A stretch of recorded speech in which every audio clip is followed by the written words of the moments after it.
Okay, we will work through the last problem for homework 5. It's question 471. We have two forces acting on the beam here.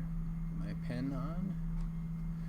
So we have a couple here separated by 1.5 feet.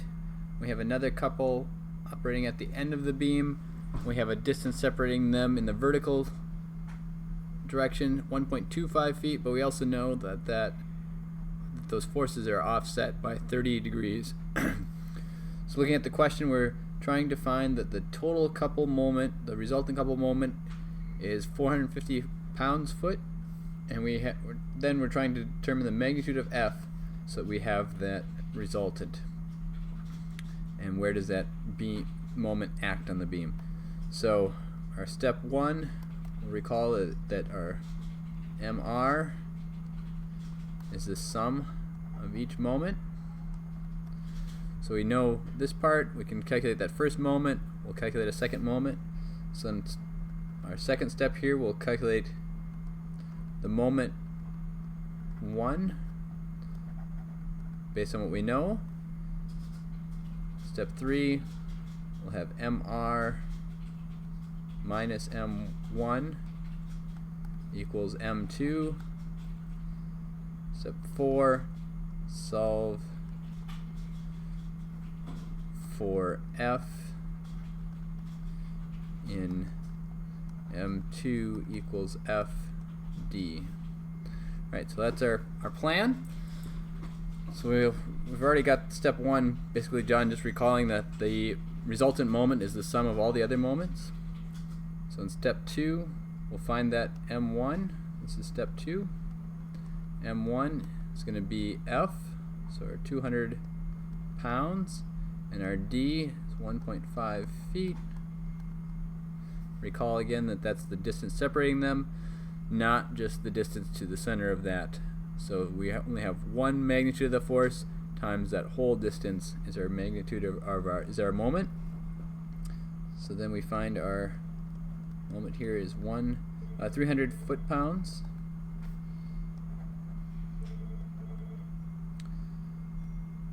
Step 3, take MR, which is 450 foot-pounds,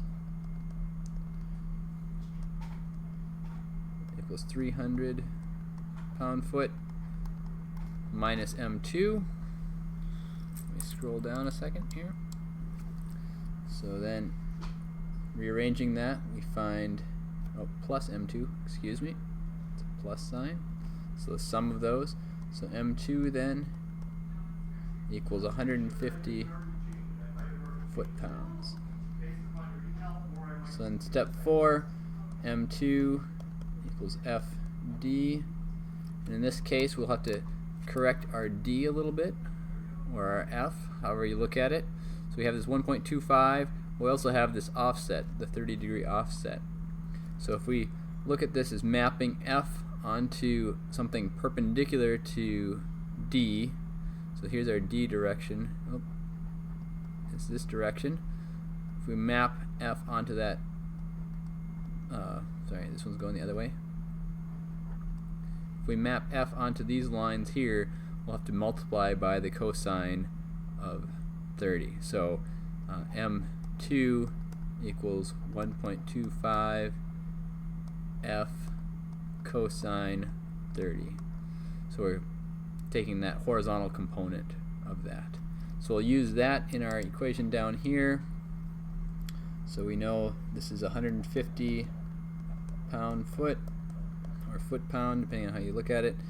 And we're going to have that be 1.25 F cosine 30 degrees. So solving that back, we find F equals 150 over 1.25 cosine 30. And substituting that through, we find our force then is F equals 139 pounds.